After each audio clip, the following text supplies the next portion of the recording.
Hello, everyone, and welcome to the five-star Joshi Show here on the Fight Game Media Network. I am your host, as always, Scott Edwards, and with me today is none other than True Heel Heats SP3. How you doing today? First time on the show. Yes, first time on the show, first time caller, long time listener, long time watcher of the show. Glad to be here talking some stardom with my favorite person to talk some stardom and Joshi wrestling with, Scott. Glad to be here. Thank you for having me.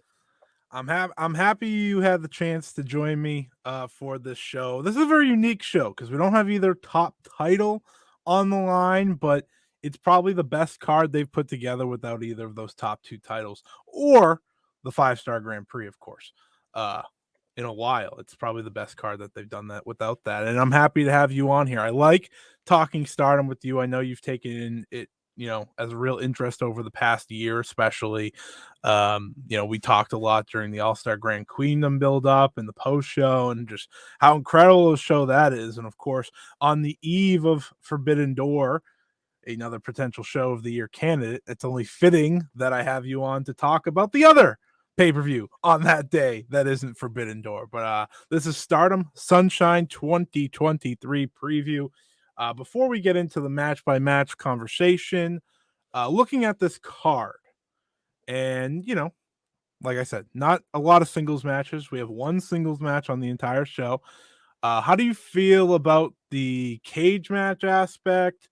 The stories going in? Do you think they've built this up well enough for a pay-per-view without, Tam Nakano defending either title? Yeah, I think it's a very interesting card, which is kind of highlighting different rivalries that they got going on that were kind of foreshadowed at the Flashing Champions show and what's been going on the different kind of, Kurgan Hall and smaller shows that they've done. I like that there is, a championship matchup on the card with the Goddess of Stardom championship up for grabs with one of my favorite wrestlers in Stardom and probably in the world in that matchup, and someone else who's on the rise. And I think it's just a nice little blend, but you could tell with the smaller match count on this show, the final 2 or 3 matches is going to get a lot of time, a lot of focus. So I'm very glad about that.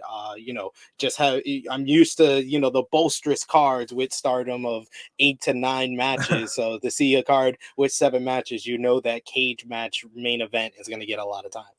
Yeah, there's something I like a lot about what Stardom does, and I kind of wish other promotions would do this, is make trios and tag belts a bigger focus.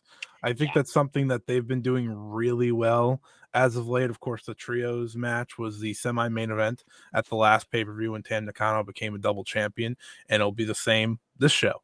I think that is something a lot of promotions can do. I mean, we're living in a world where trios wrestling is maybe the best going, in terms of maybe it's better than tag team wrestling right now. I think it is. And that's not a shot at tag team champions anywhere. I just think the trios have been unbelievable when you have New Japan trios belts being better than ever. You have, of course, the AEW trios just overall, not even just the belts, but trios overall. And of course, Stardom, who's been doing that for the last year really with these belts. They've become a huge part. So I think that's kind of why I really like what Stardom's doing. I think some people will look at this show and be like, there's no World of Wonder title match. And I say yes, but there's cage matches, there's title matches, Kyrie's on the show. Like, you're getting a little bit of everything. So let's start to get into this, because I think there's a lot to talk about. Obviously, a gigantic story going into that main event, which we'll talk about at the end.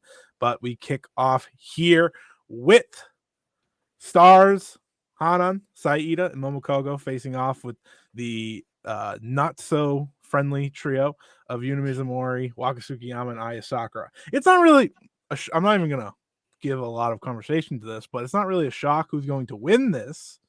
However, what we can talk about is that both Hanan and Mariah May have made their way into the 5-star Grand Prix after winning the 5-star Rumble this past weekend. If anyone's been listening to me, if anyone's been watching my tweets for the past who knows how long, those were my picks. I said those are the best two options. Obviously, Tekla would have been really cool. Koguma was a possibility. Saki Kashima. The list goes on and on. But to me, Hanan, with the way she's being built up as the future ace, that is her nickname after all, and Mariah May, who has come in and really been one of the best, international talents that Japan has seen this year. I think it's really exciting to see them two get those shots.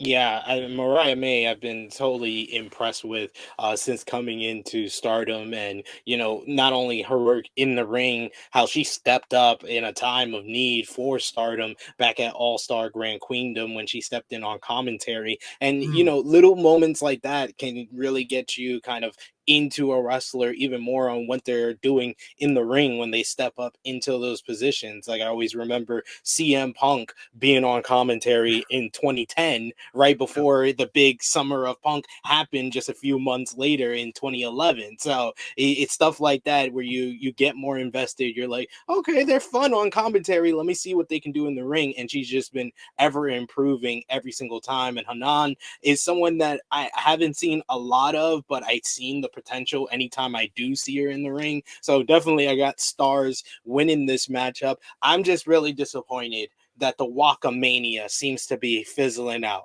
And maybe it's just fizzling out for now. We saw with Wato Mania, it felt like that was fizzling out, and then it got reignited in the Best of Super Juniors tournament. So maybe Waka Mania can run wild once again, but it seems to be simmering down as they put the focus on different stars. She got the big win earlier this year, but they haven't put too much focus on her since then.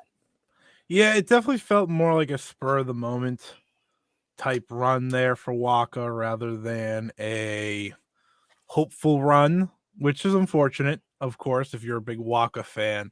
But I think the one thing I will say about it is that, she is in Club Venus. She's one of the core members moving forward. She's number 3 in that faction. I think that's a fine spot for her. But overall, just quickly talk about this match. It's probably going to be on the pre-show, but I expect Hanan to get the win for her team, kind of keep building her up towards the 5-star, which starts on the 23rd of July. Next up, we have a passion injection match. I know you love your passion injection matches. Who doesn't love some passion injection matches? It will be Nanae Takahashi taking on the rookie Hanako. This is a match that is intriguing because I think every Nanae Takahashi passion injection match has brought out the best of whoever is opposing her. And this is a chance to see what Hanako's got. That's why Nanae's in this spot. She's doing the same thing next weekend, not this weekend, but next weekend with Starlight Kid, which is obviously the biggest one so far. But I think Hanako, with her height, with her size, with the exit of Hameka, she's on her way to be an important part of this roster. As I've talked about, she's clearly someone they like a lot too, because she lasted longer in that 5-star Rumble than even some people you may have thought would stick around longer than they did. So she's someone they're building around. This is a match that she could show what she's made of, what she's learned in her few months of action. So I'm looking forward to it. Yeah, I'm looking forward to getting my first look at her. I think Nanai is gonna probably get the win here ahead of the big matchup with Starlight Kid. But Nanai, I mean, I've been really impressed with her because she had her return last year and she's been really delivering, whether it's in tag team matches, whether it's in singles matches. We'll just say that the All Star Grand Queendom match was an outlier, but other Yes. than that, she's been really having strong matches, and I think she's going to get a strong match out of this young lady here. There was a point this year where I'm pretty sure Nanai was my top ranked women's wrestler. A lot has changed since then, Wow. but she had a hot early start to the year. I think that was probably like the Yeah. first 2 months, maybe. But still, she was up there, and that's what matters. A lot has changed. I don't think she's anywhere close anymore, but I just had to give her a little credit. But this should be a good match, and I, of course, is going to win here. And then we have this very intriguing singles match, the only other singles match on the card. I forgot about the passion injection match, but I knew this one was on here because this was the match I had to hear about on and on and on a few weeks ago. Oh, why is Shuri in a singles match? She can be on Forbidden Door. Shut up. The reason this match is a big deal, like for people who maybe don't follow Stardom, just look at the card. They're like, "Who's Xena? Why does this matter?" This is Xena's final match of her tour. They're giving her a signature singles match against arguably the best women's wrestler in the entire world in Shuri. That is a big spot for her. She's not going to be part of the 5-star Grand Prix. She's not going to be around for the 5-star Grand Prix, as far as I know. So why not give her a chance to shine, chance to show what she's really put together over these past few months since debuting in the Cinderella tournament? And I think Shuri is as good a person to show what you're made of. This should be a lot of fun. Obviously, Shuri's going to win. That's the one thing so far with this card. There's a lot of obviously this person's going to win. But I think this match has a chance to really show what Xena's made of and maybe get her some potential bookings worldwide after this match. Because as we've seen with the likes of Zaya Brookside, who's come to the US since her initial spell in Stardom, it can help, light up a career. And I'm hopeful she does come back though, because I think she has played a good role in Club Venus. But Shuri wins. I'm excited to see what Xena's got.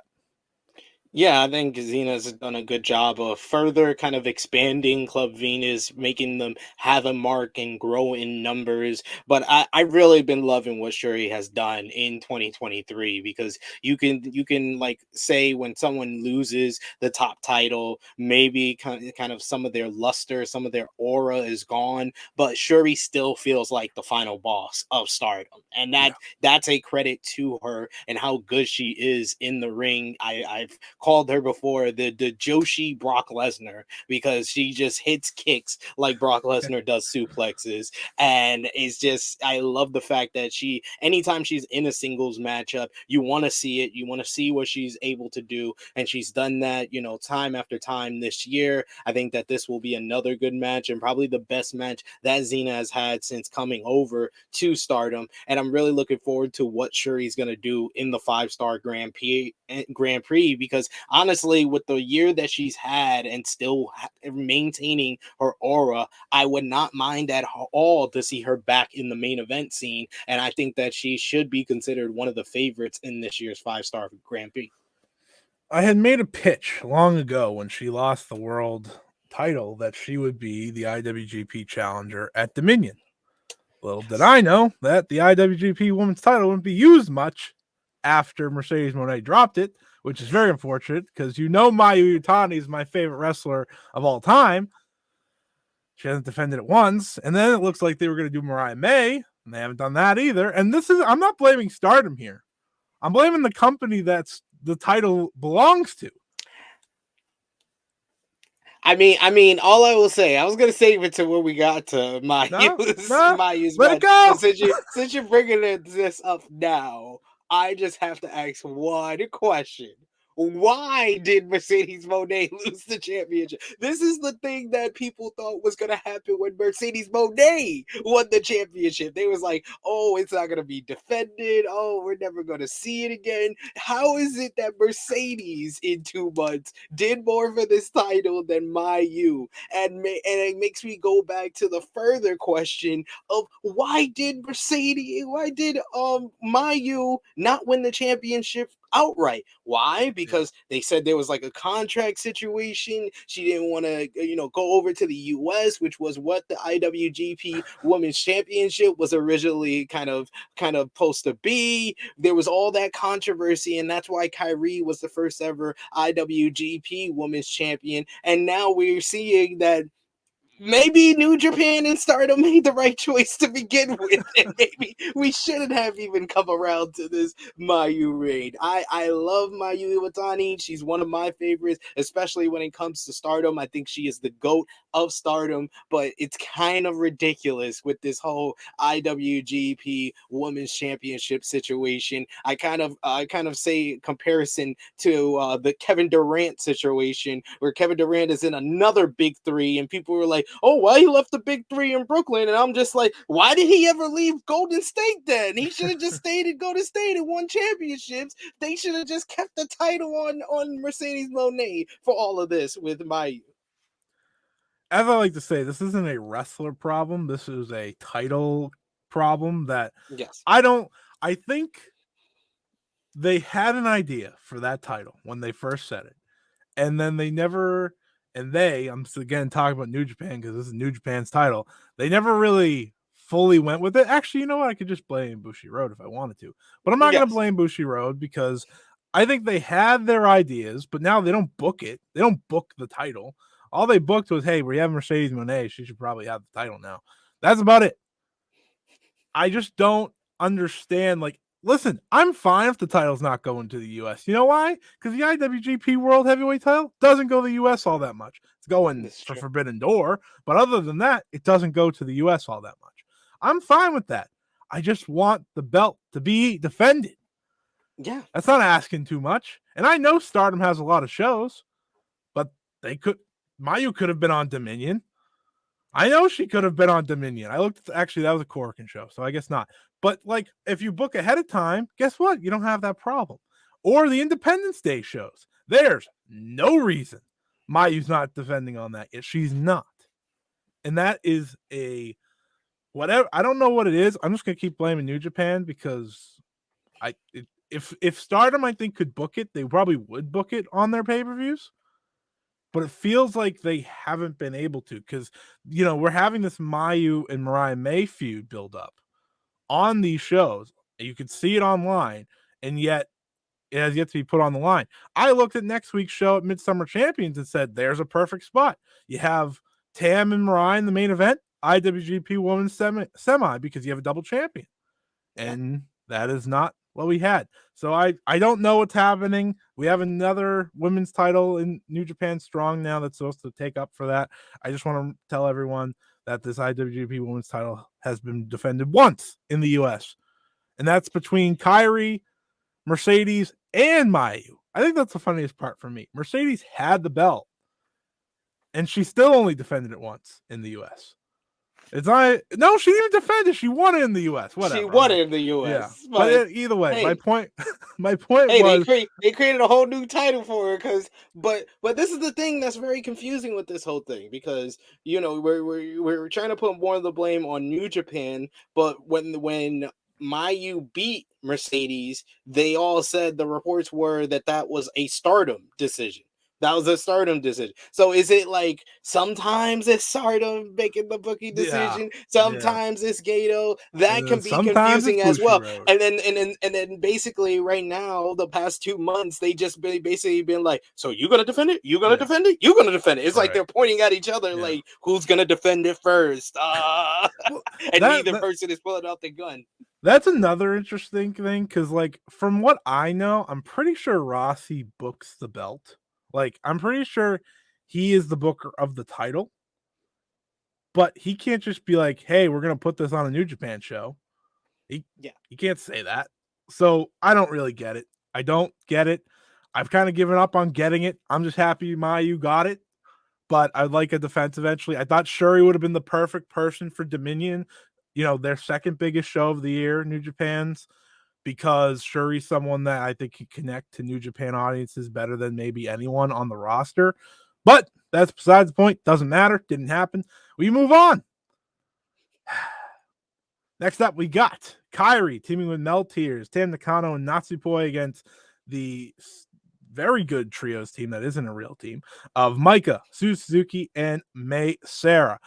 Listen, if you're looking for a dark horse match for the night just to be the match of the night in terms of star ratings, here's your match. You got 6 killers in there. You got the Micah, Suzu, May, Sarah team that has really formed a really solid bond that you would think they're their own faction. They're not, but you'd think they are. And then, of course, you have the intrigue of Kyrie teaming with Meltier. I have my own booking scenario here that I very much expect since the moment I saw this match announced. But let's talk about the match itself first. It should be really good. I mean, what's not to love about this match? There's not a bad wrestler in this match. There's not even a good, like, they're all great in their own respects. We have high speed wrestlers in Natsupoi and May. You have Tam and Micah, and then you have Violence via Suzu and Kyrie. It should be excellent. Who's gonna win? I'm gonna guess the team with the double champion. Feels like a safe bet. They're also the only true tag team because Suzu and May, Sarah, despite tagging all the time, aren't officially a tag team. So I'm going to go with Meltier and Kyrie. Just feels like Kyrie isn't losing again. Feels like the double champ ain't losing. And, Natsupoi could always get pinned, but Natsupoi's got a big singles match next week. So I don't think that's the case. So I think May Sarah is taking the pin here, but it should be great. I agree with you. I think Beltier and Kyrie get the victory here. But I have questions. And I'm glad we're doing this so I can ask these questions here. I have Now, answers. yeah, what is going on as far as Kyrie's allegiance to Cosmic Angels? Because I Mm. know there's a whole situation, like you said, Natsupoi has a big matchup and it's against Sori. And that I don't, a lot of the newer shows for Stardom, I'm still on the catch up for, but I don't know how that has broken down, but we'll learn more about that when we talk about next week's show, on here on the 5 Star Network. Stay tuned, hit the subscribe button. But and also on the other side, is Micah still a part of DDM or not? Like that's Yeah. it seems like the allegiance of Kyrie and Micah is a bigger story out of this matchup, which I agree with you is going to be great because you have all the matchups that you talked about, and then you also had the whole, where do these people align? Is this trio an actual trio of Micah, Suzu, and May? Is Kyrie associated with Cosmic Angels? So I like that there is some story to this and some questions going in. Yeah, there's so many moving parts in Stardom right now, and I've seen people say like, "Oh, Stardom isn't as great as it was last year." I was like, I don't know. It's a lot more chaotic than it's been in years. Like in Yeah, truthfulness, maybe the wrestling because like the pay per views are a lot more scattered. I feel like we don't have as many pay per views, which is a good thing. I like having the monthly pay per views as opposed to like 2 a month. That was a lot. Though I know we have 2 pay per views back to back weeks. So what am I talking about? But I do think that the benefit of what Stardom's doing with their booking is that it's keeping everyone on their toes. It makes a matchup like this a little extra interesting because Micah's working with Suzu and Sarah a lot on house shows. They are yeah. working together a lot. And then there's the aspect of Natsupoi versus Sayori Anu. What is happening there? Is Restart gone? Is Cosmic Angels gone? What is happening? Right? I think that's why I'm always so excited about what is going on in Stardom. And you can follow along if you follow the Twitters. I know like translating's difficult and stuff like that, but I'll connect all the dots for you. That's why you listen to the 5 Star Joshi show, folks. So Mike is probably the most protected wrestler right now in Stardom, I'd have to say, other than Tam Nakano. And I don't know what it's building to, whether it's going to be a dominant 5 star run, where maybe she hits those finals, maybe she wins the thing, maybe she's going to break off and get her own faction. There's starting to look like there's some problems in DDM. And when I say problems, not to the point of QQ, where Queen's Quest is about to, fold in a few days, but there are, there's little teasers here and there of like, okay, what is Micah doing? And Micah has become very serious since Hameka's retired. If you remember that match, it was Julia and Micah versus, I think it was Saya and Utami Yeah. from a few pay-per-views ago. She was very serious after she was in, Fukuoka, which is her home, and she wasn't very happy. And I think that was the part of this story that we're slowly watch build, where maybe with Hameka gone, now she's focused on herself and getting to a spot that she has yet to get to, of course. In terms of Kyrie, this is the main booking of the match. I think Micah, Suzu, May, they're just going to be, they're not going to be as much of a story in this match. I think they're more long term. Kyrie and Meltier, that's the big story for me. I think we are getting a redemption title match sooner rather than later, because Kyrie and Tam Nakano, you all remember their match, the 5-minute sprint in the Tokyo Dome earlier this year. Kyrie stared down Tam Nakano in that World of Stardom Championship at the end of All-Star Grand Queendom. We all saw it. Kyrie wasn't slick. She wasn't slick. I saw it. She was like, I don't really want to pose with them, but all right, cool.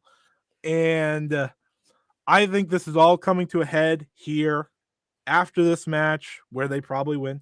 Kyrie makes that challenge with Tam Nakano. I want the World Championship. She has her first world title match since returning to Stardom. That's a big time match, probably the pay-per-view that they have usually the first month of the GP. They have this big pay-per-view with a big defense on it, pointing towards there. I think that's where we're going, and I think it'll also play into the Natsupoi aspect, where Natsupoi is fighting with Sayori Anew, and now Natsupoi's other partner from Restart, Kyrie, is trying to fight her tag team partner, Tam Nakano. It's a lot going on at once. There's a lot of tension going on with Cosmic Angel, and I think for me, that's the most exciting part of this match besides the actual wrestling. I think we're getting Kyrie and Tam Nakano very, very soon, and they are going to redeem that Wrestle Kingdom match as they should. No, it was as good a 5-minute match as you're going to see. Yes, but that was the only nitpick that stopped me from going the full 10 out of 10 for Wrestle Kingdom 17. I gave it a 9 out of 10, and a lot of that was down to the women only getting 5 minutes. And yeah, that was the only nitpick I really had on the whole entire show. Whole entire show from Wrestle Kingdom was the crime of Tam and Kyrie only getting 5 minutes. So give them a main event matchup, give it for the World of Stardom Championship. Sign me up. I'll be watching that show. So I'm very interested in this whole trios matchup coming up here. I've been pretty lucky. I've been really solid with my predictions lately. I'm getting a lot of things right.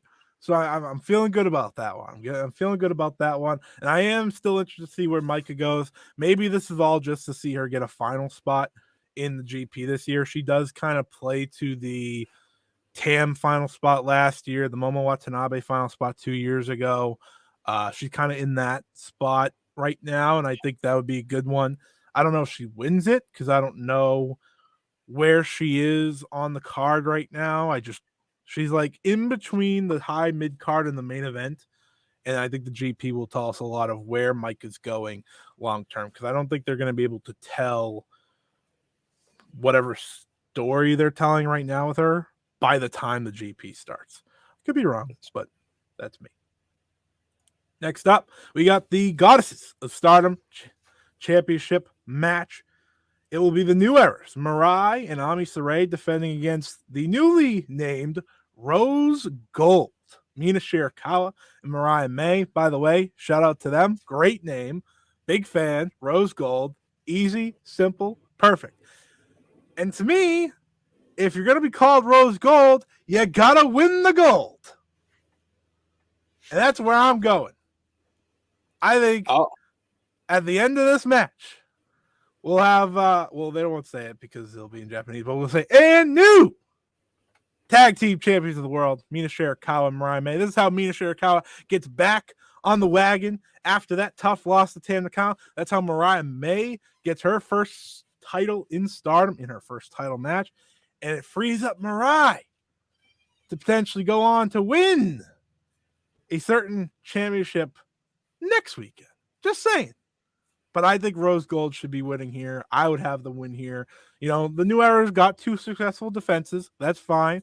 That is like the usual for most tag title reigns in Stardom. Let's let Mina and Mariah ride for a little bit, because Club Venus is about to be down to 3. They need something. That's true. This is true. I thought I was gonna be alone on this pick because I know you're a fan of Mirai. But I think it's Rose Gold. I am here on the Rose Gold bandwagon, the RGB. We are here on the RGB. I'm leading the bandwagon. I've been on the Mina Shirakawa fan club since I basically started watching Stardom. I've loved Mina Shirakawa, and I think that this is the rebound win that she needs. Crown them the goddess of Stardom champions. Mariah May, like we've been saying, just keeps improving and improving, and they just make a great team together. And I think they're going to be, great champions of this tag team division. And I got them getting the win as well. Mina Shirakawa, I think she's going to have a hell of a run in the 5-star Grand Prix, same as Mariah May, who's going to have great matches up and down the tournament. But let's give them some gold to give them some momentum heading into the tournament. I mean, you want to talk about, people telling stories. We're on a Mina Shirakawa story here, folks. Yes. I know that World Understar title reign ended as it did, which I predicted on this very show. I didn't predict Tam was going to take the title from her, but You did.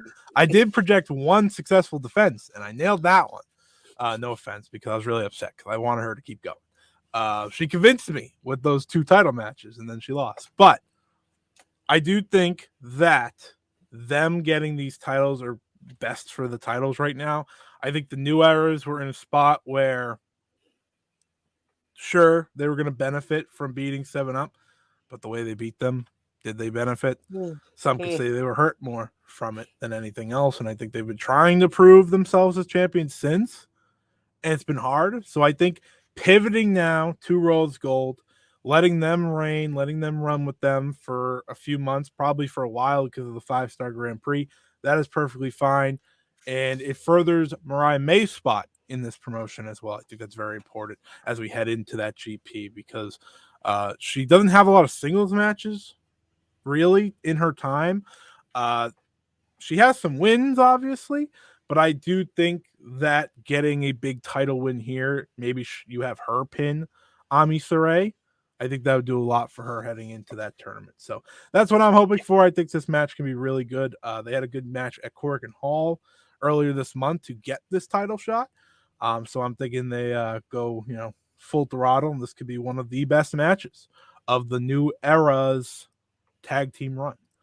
So I believe you're right, and I think also, you say that you got Mariah, winning the white belt next weekend at the Midsummer Champions event. I think that this will also play into a future white belt title defense for Mariah versus Mina Shirakawa. I think that is another thing that this can be used for to kind of propel different stories, like you said, with Mariah May pinning Suri, Amy, and then you get Mina and Mirai down the lane.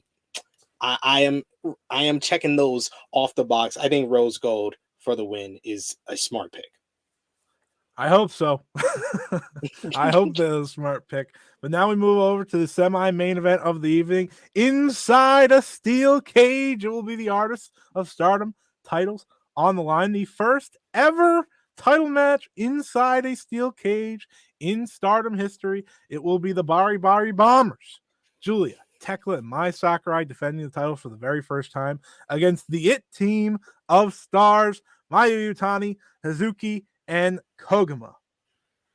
And the first, she didn't even have the IWGP title. I just realized. No, she don't even have it in her damn picture, ladies and gentlemen. That's how much of a champion she is. Hey, Jesus. no. She, I won't she'll have a allow base Mayu slander on this she'll show. have a baseball in her hand more than the IWGP Women's Championship. The greatest thing ever is the first time she had the belt, she forgot it. The first show she was on, she forgot the belt. And I think that's the greatest thing and a good sign of what this belt is. That being said, this Stars team, since Hazuki has come back, has been like the team. I'm like, all right, I'm ready for them to get the artist belts. They've had a few shots. I think they've only went to draws. I don't think they've lost.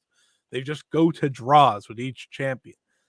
Stepping into the side of steel cage with Julia of all people. Julia hasn't touched steel cage yet, folks. Mayu Utani hates the steel cage, folks. Hazuki and Kogo had to convince her. So I think Mayu Iwatani is getting out of this match as soon as humanly possible. And the way to win this match, of course, is to get the whole entire team out of the steel cage first. Last year, Mayu, Koguma, and Hazuki won the main event of Fight in the Top, which featured the second ever steel cage match in Stardom history, of course, following that Tam Nakano Natsupoi match. So, can they go back to back? Who's jumping off the cage? There's a lot of questions here to answer.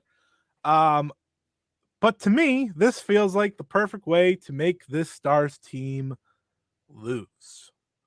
And that breaks my heart because I like to see them as champions, but feels like a good way. You have this DDM team that's pretty confident heading in there. They don't seem at all worried about the cage.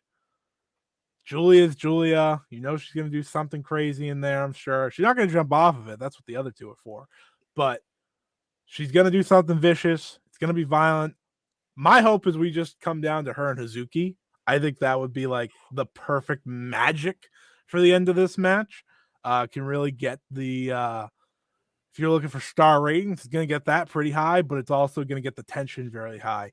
I'm going to pick the champs to successfully defend here, but I'll tell you what, won't be upset if Mayu, Hazuki, and Koguma walk out as champions, but I don't think that's happening.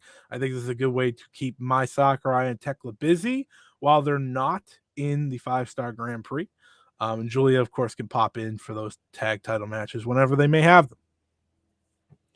Yeah, I think the Bari Bombers keep the titles in this one. I thought the matchup at Flashing Champions was tremendous, where they won the titles from Restart, and I think this matchup is going to be just as great because you got Julia and Mayu in here, two of the top stars, two of the pillars of Stardom. You got Hazuki, who's really stepped up and became one of like the best in-ring workers in the whole company.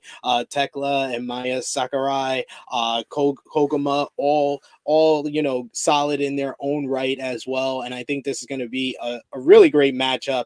In the end, I got the Bari Bombers getting the win. I think that Mayu, despite her fear of the steel cage, she's going to be the one jumping off the cage. I think Mayu is crazy, so she's going to be the one. She jumped off a bus. What's jumping off a steel cage after that? So I think she jumped off a bus. She's jumped off a ladder in the ladder match they had. It was closed, and she jumped off of that. So like, I feel like the steel cage might be the second sturdiest thing she could jump off of. Exactly, she'll be fine. She'll be fine. But it is an intriguing match nonetheless. I'm hoping that they go crazy in a good way, and I'm sure it'll be very exciting. But yes, we both have picked the Bari Bombers to retain, which is slight heartbreaker for me, but it's okay. And now the main event. Queen's Quest versus Oedo Tai. All out war inside a steel cage. Weapons are allowed. And the loser of the match, the final person left inside the steel cage, will be forced to leave their unit. There's a lot going on in this match. On one side, the other side, Oedo Tai, cool as a cucumber. They don't care. They love the chaos. They live for the chaos. There's no team you want to go against less than Oedo Tai in these situations. I have said that no faction works together better than Oedo Tai. They may not win and lose. They may not win all the time, but they're always united. Queen's Quest, on the other hand, couldn't be less united if they tried. The leadership of Utami Hayashida is in doubt. Saya Kamatani, Azumi, they've both walked out on Utami following losses.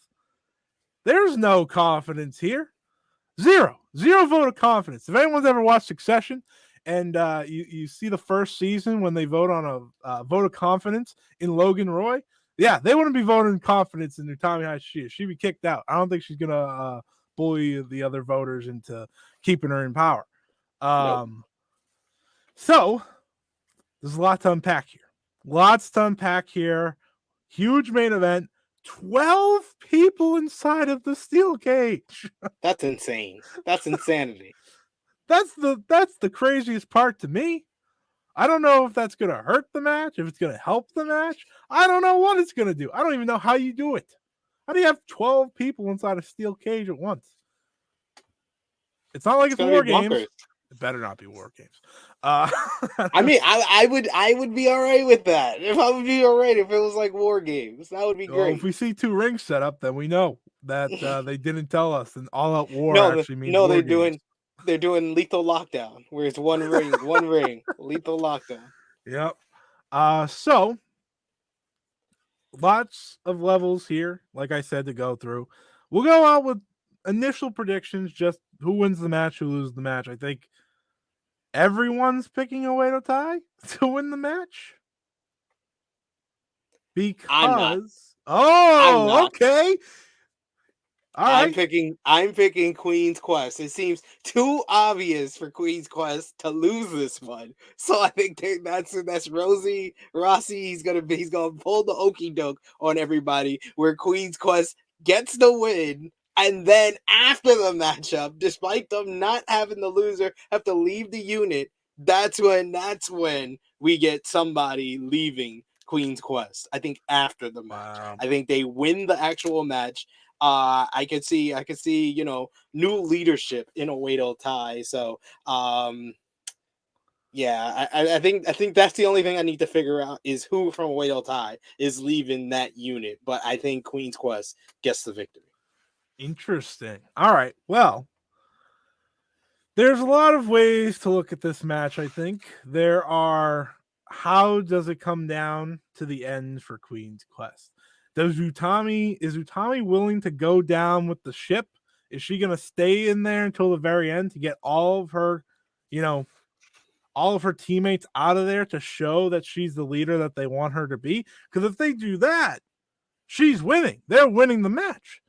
But if Utami gets herself out of that cage before a Lady C or someone like that, oh, they're losing.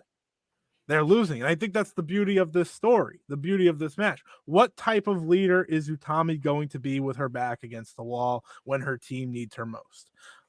I think this is more 50-50 than some people actually do think because, a lot of people are accustomed to Oedo Tai winning this match and moving on. I think the way Stardom has told this story is that it does feel a lot longer than just a steel cage match. I've been convinced that it's all coming down to Tommy versus Saya Kamatani on that final night of the 5-star GP, whether it is a block decider or a finals. I think that's where we're going. I think that's where we should be going. But how do we get there? Is there more to this feud? Is there going to be, the addition of weapons to this match? Is that to make people think, oh, wait, Tai's got to win this? Utami said, yeah, sure, you can have weapons, whatever. That's the beauty of how they've created this match. They're making you doubt Queen's Quest. They're making you doubt Utami Hayashida. And now we're going to have to wait and see if she can be the one to help them overcome this. If that's the case, no matter who wins, I still think Oedo Tai wins. But if we're coming down to who leaves what faction, that's the bigger conversation now. Yeah. I don't think any of the big three leaves Queen's Quest if they lose. So if they lose this match, I don't think any of those three are going to be the final person in there. I think that will be Lady C, because I think Lady C is destined for Donna Del Mondo and has been for a very long time. She's always clicked with them better, I think. She's friends with Micah. She's friends with Hameka. I think that's a real possibility. I think you keep the two young rookies in there. Obviously, you don't need to kick Heenan or Miyu Amasaki out. I think Lady C would be the person on Queen's Quest if they were to lose and someone had to exit. On the Oedo Tai side, who makes the most sense? I don't know if anyone makes sense to me at this very moment.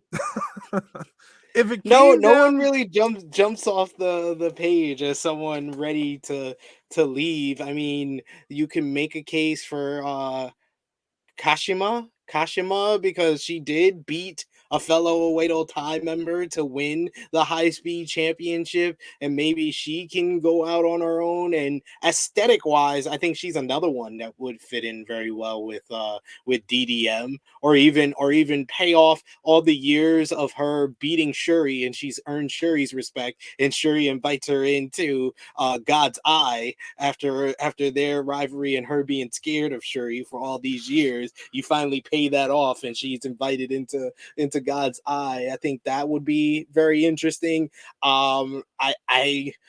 I am, I'm a fan of Momo Watanabe, and I think that this whole Wado Tai has kind of been an anchor to her career. So I wouldn't mind her being the final one in there. But yeah, I think there's I think it's more interesting if a Wado Tai loses, because then it's the question of who's going to be the final person in the ring to leave that faction. Absolutely. I don't think a Natsuko or Ruaka would leave. I think they just should stay connected. Yeah.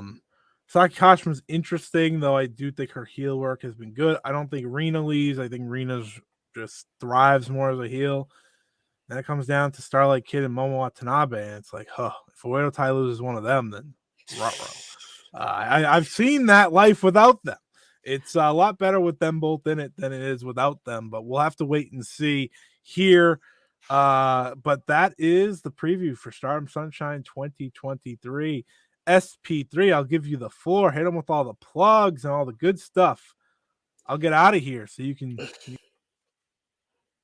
Give me the full screen here. Thank you so much, Scott, for having me. Glad to be on here. I want to come back whenever you need me, whenever you want to talk some Stardom. Love talking about Stardom with Scott. He's been over on the True Hill Heat YouTube channel, so I'm glad to be over here on the 5-Star Joshi show. You can follow me on the Twitter machine at True Hill SP3. You can follow the gang Facebook, Twitter, and Instagram at True Hill Heat. That is true with no ETRU, True Hill Heat. And that is our YouTube channel where you can subscribe. We have nearly daily content, 6 to 7 days of the week. Just dropped.